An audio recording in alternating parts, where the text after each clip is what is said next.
Good evening and welcome. Tonight we're going to be continuing our read through this book of famous battles, map by map. Tonight we're going to look at two battles waged by Alexander the Great. We're going to look at the Battle of Issus and then the Battle of Gaugamela. So let's just dive right in and learn a little bit more about these battles. Starting off at Issus. Hold on, I got tangled in my cords there. Okay. Fought in northern Syria in 333 BCE, the Battle of Issus was a major victory for Alexander the Great over the larger forces of the Persian Empire.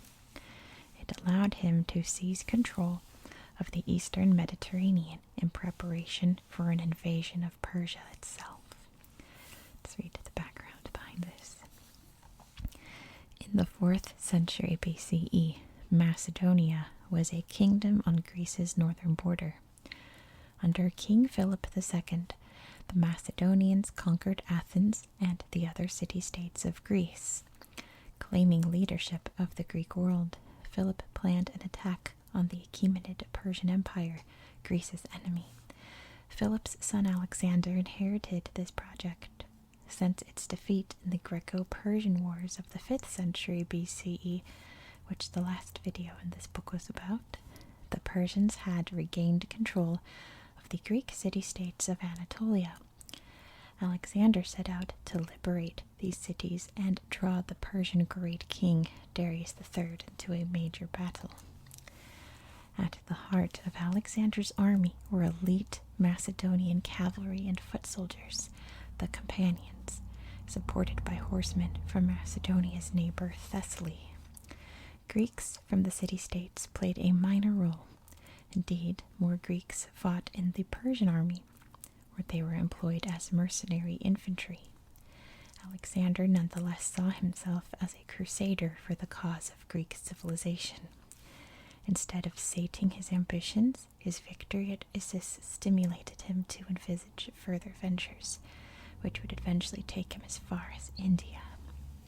Let's learn a little bit more about Alexander of Macedon, or Alexander the Great. Shown here in a mosaic depicting him at Issus, Alexander inherited the Macedonian throne from his father at the age of 20. He stamped his authority on the Greek city-states and pursued the conquest of the Persian Empire, which he achieved by 331 BCE.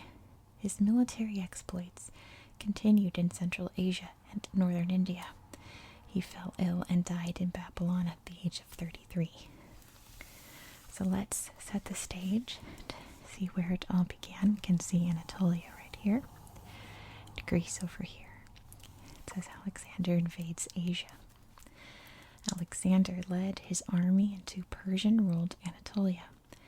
After seizing Miletus and Halicarnassus, he forged inland, gaining control over Phrygia. Meanwhile, Persian Emperor Darius III assembled a large army at Babylon and marched into Syria. Eager for a decisive battle, Alexander faced the Persians near Issus. So let's see his journey. You can see Macedon. Macedonia, there's Thrace up there. So he travels this way, marching his army into the enemy territory here. And there's a battle right here, almost right when he arrives into Persian-controlled Anatolia. On May 334 BCE, at the Battle of Granicus, Alexander risks his life leading a reckless cavalry charge. He travels along the coast up here, and then down south to Sardis. Along the coast here, and there's the battles at Miletus and Halicarnassus. He goes around there to Halicarnassus, then travels around the coast. A little aside here and aside. And then he goes up into central Anatolia to Galatia, down through Cappadocia, and down here toward the coast again along the Mediterranean, and up here, boom, at Issus. In October 333 BCE, it says Darius surprises Alexander by marching through the Ammanian Gate mountain pass. You can see right here. Boom, there he is. Surprise at Issus. time for a battle. So let's see what happened. Let's look at this little handy chart first. Against the odds. Greatly outnumbering Alexander's army of around 40,000, Darius felt he had lured his enemy into a trap. However, Alexander was confident that his veteran troops could carry the day. So that's how the battle located in the map of the world. And the Persians are in orange, and the Macedonians are in purple. So let's see what happens. Part 1, the armies line up. This is on November 5th, 333 BCE. The rival armies meet on a plain between the mountains and the sea, a restricted area that made it difficult for Darius to bring his superior numbers into play. The Persians took up a defensive position behind the river Panaris, reinforced by a palisade.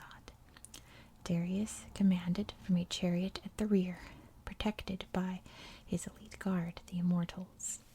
Alexander, in contrast, led from the front, positioned at the head of his companion cavalry on the Macedonian right. So here we have the Persians all lined up. There's Darius right there. And it says right here that the lightly armed Persian infantry are positioned on the flanks of Greek mercenary hoplites. And over here we have the Macedonian army. We can see it says infantry armed with long spears or sarissas form a dense phalanx in the center of the Macedonian line. And we have Parmenion's forces, the Thessalian horsemen. It says right here, can you see? There we go. That Parmenion, Alexander's second in command, controls the cavalry on the left flank. Parmenion. And where's Alexander? He's up here in this flank with the companion cavalry. There's some light infantry as well. Let's see what happens next. The stage is set. The battle is joined. Persian skirmishers tried to pass around the Macedonian right flank, but were blocked by Alexander's light infantry. Near the sea, the Thessalian horsemen under Parmenion were attacked by Persian cavalry but held. The Macedonian phalanx crossed the river in the center, but became disordered and was outmatched by nimbler Greek mercenary hoplites. So let's see.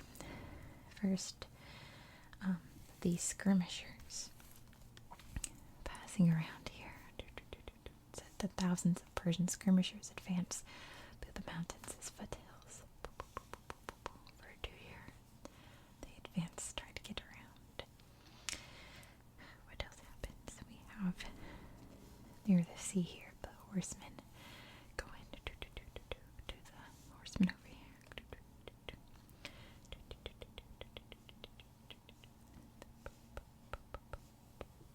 To attack. But the Macedonians held up. And the Macedonians also advanced over the river.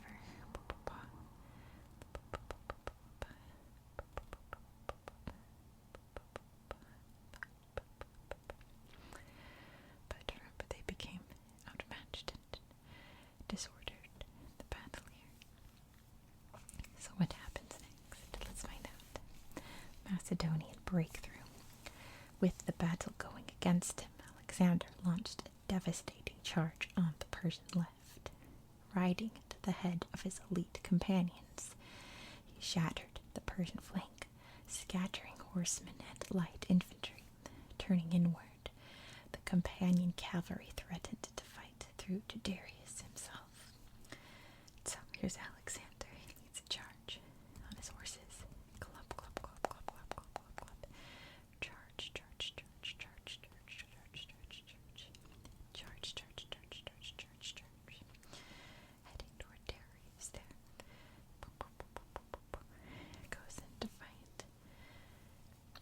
Let's see what happens next.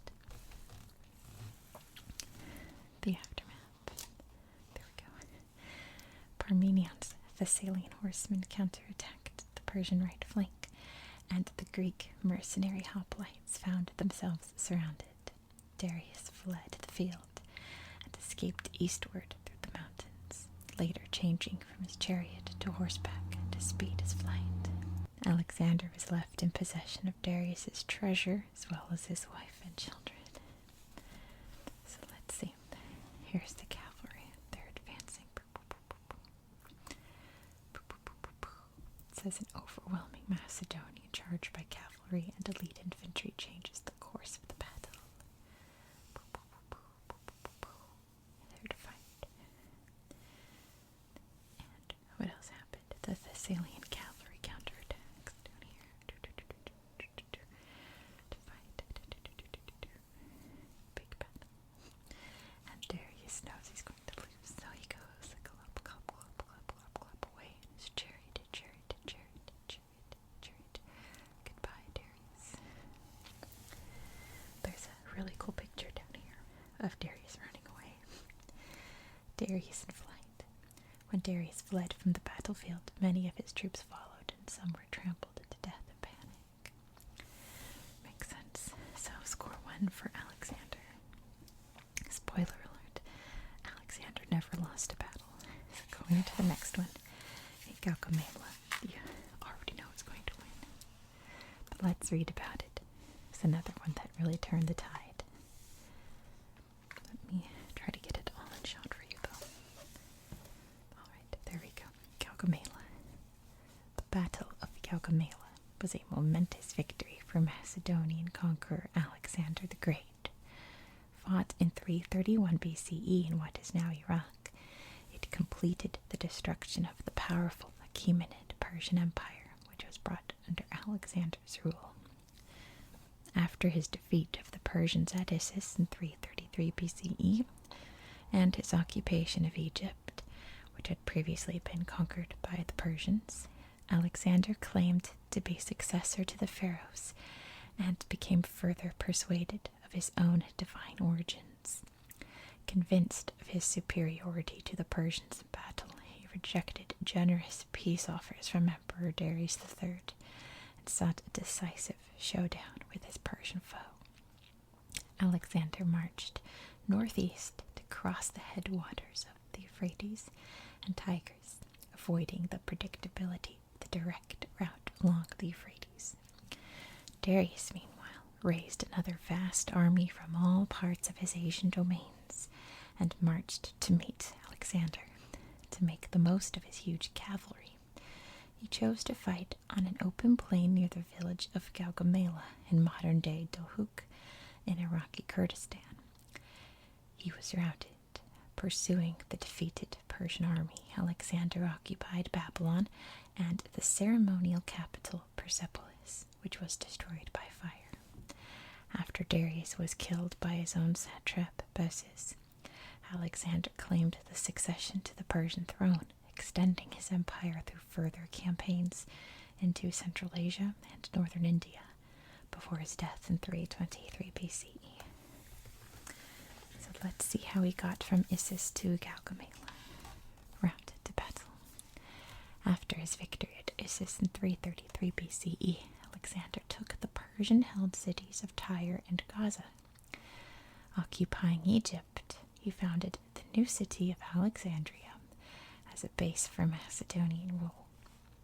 In 331 BCE, he assembled an army at Tyre and marched east to meet Darius in the Battle of Gaugamela.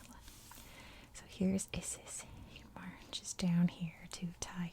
There's a battle. Summer 332 BCE. Alexander takes the offshore city of Tyre after a bitter 7-month siege. Then he goes down here. There's a battle at Gaza. He heads over into Egypt, which they didn't put up a fight. They're like, sure, whatever, dude. And he founded Alexandria. Then he headed down here to the Temple of Ammon. So in 332 to 331 BCE, Alexander visits the shrine of Zeus Ammon at Siwa, where he is reputedly hailed as the son of the god. Then he got really, really cocky. So he heads back up to Tyre to regroup and starts heading out 331 BCE, Alexander's army crosses the Euphrates River on a bridge built by his soldiers.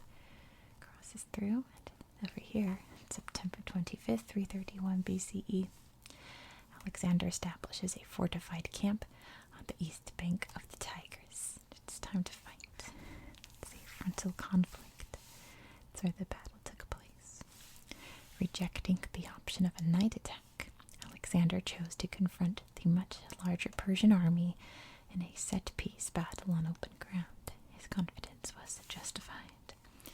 So this time the Macedonians are in blue, and the Persians will be in this maroon red. So let's head to the battle. There they are. So it says Darius attacks.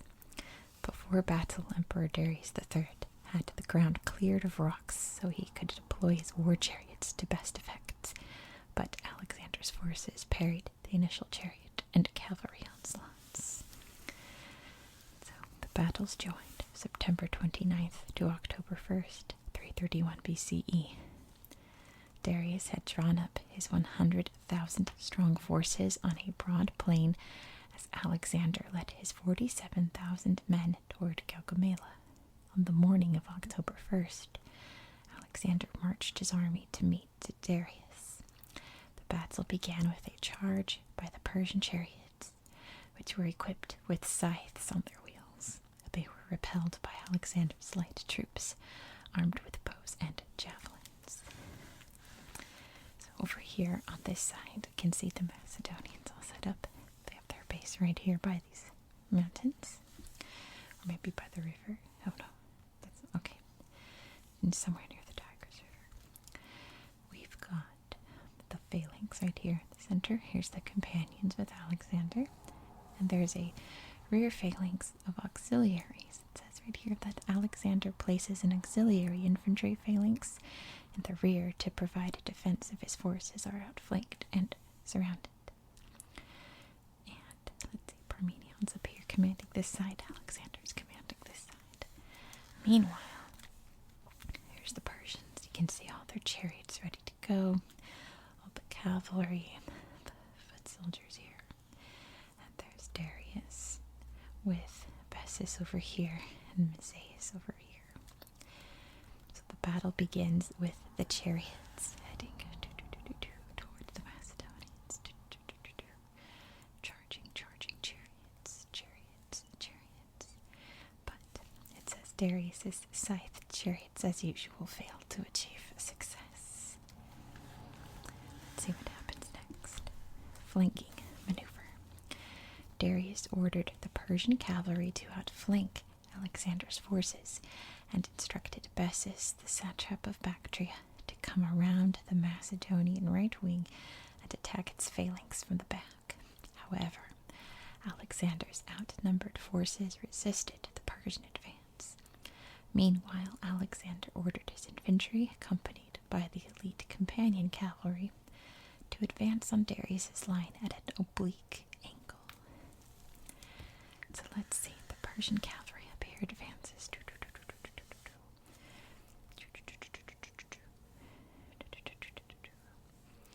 And the Macedonians counterattack. The horses fighting. Same for down here at the bottom.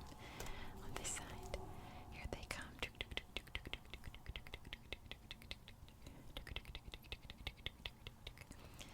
It says right here that the light cavalry and skirmishers bend back in the wings to defend Alexander's army against flanking Persian cavalry. Here they come.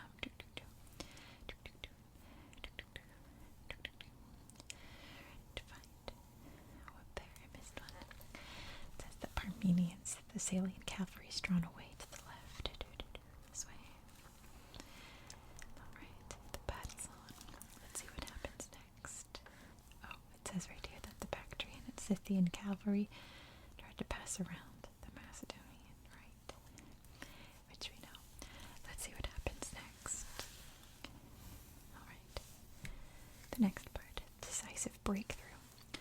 More Persian cavalry was drawn to the fighting on the Macedonian left flank, while some Persian units in the center broke through a weak point in Alexander's line to plunder the Macedonian camp. These movements made a gap in the Persian line, which Alexander quickly exploited, driving a wedge of cavalry and infantry straight toward Darius, who panicked and fled as he did at Issus. So the Persian cavalry here breaks through this line. Pew, pew, pew, pew, pew, to head here to the camp.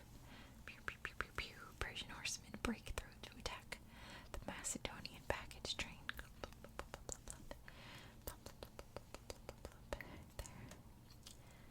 And let's see. But Alexander breaks through over here, taking advantage of that. Ready to fight. Darius runs away again across the river. He says, I'm out of here again. Not prepared for this.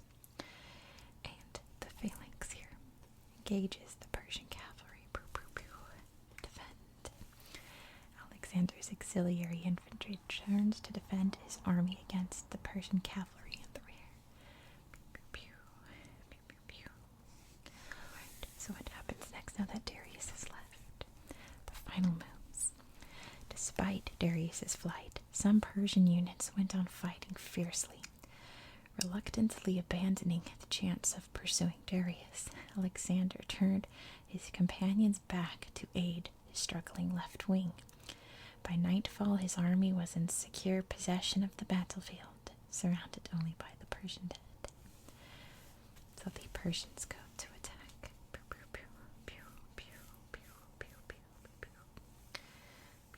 Persian cavalry put heavy pressure on the Macedonian left wing up here.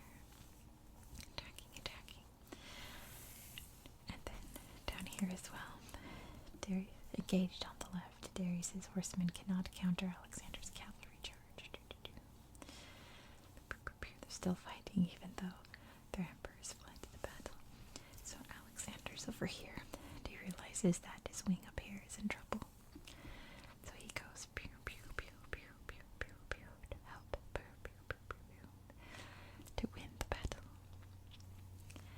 And it also says up here that many soldiers in the huge Persian army did not engage at all in the battle.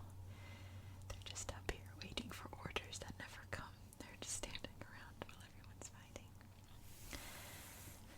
So, Persians defeated. Charging at the head of his companion cavalry, Alexander turned the tide of the battle.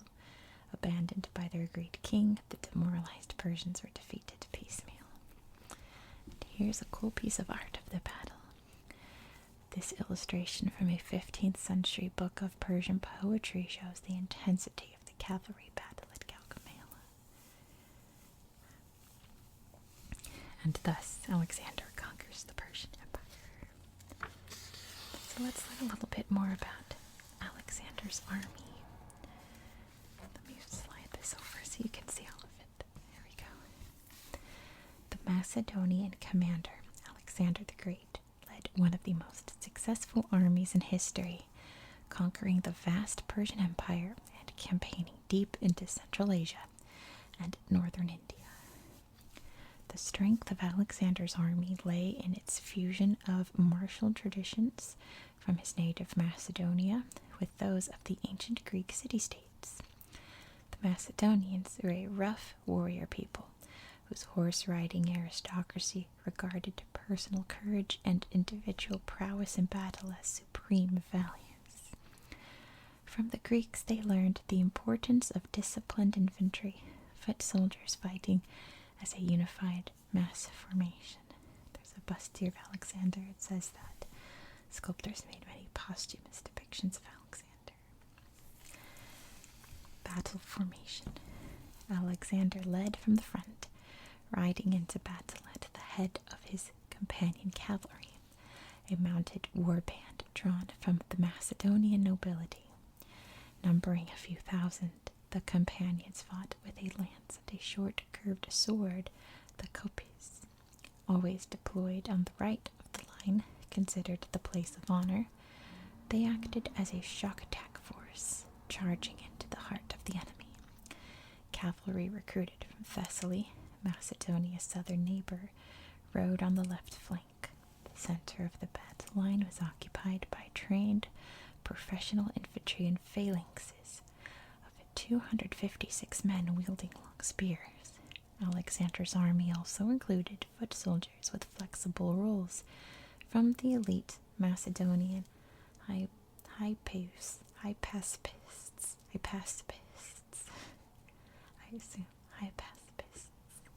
shield bearers, who were part of the right flank striking force along with the companions to various lightly equipped archers and skirmishers. This hybrid force, galvanized by its aggressive and charismatic leader, proved to be formidable on the battlefield. Down here is a really terrifying depiction of what this phalanx looked like. The Macedonian phalanx formation. The Macedonian infantry fought in dense formations up to 16 ranks deep and 16 wide. Each soldier in this phalanx was armed with a sarissa, a spike up to 20 feet or 6 meters long, wielded with both hands. The raised sarissas of the rear ranks helped to deflect incoming arrows. Can you imagine seeing this charging at you in battle? It's so scary. And let's look at this cool, looks like marble artwork here. Down here it talks about the detailed marble reliefs on the Alexander sarcophagus were thought to have been carved in about the late 4th century BCE, and here show a horseman from Alexander's triumphant battle at Issus in what is now Turkey. That's a really well carved statue. It looks like he was probably holding a spear. He's gonna go stab this guy down here, and he's like, "No, please, I'm naked, don't stab me." But that's war for you, right? Anyway, we're going to end the video here for tonight. The next set of battles is going to be from the Romans, most of them from the Punic Wars. Look forward to that, probably in the next few weeks. Thank you so much for watching. I hope that you found this video relaxing and educational, and I hope that you have a very good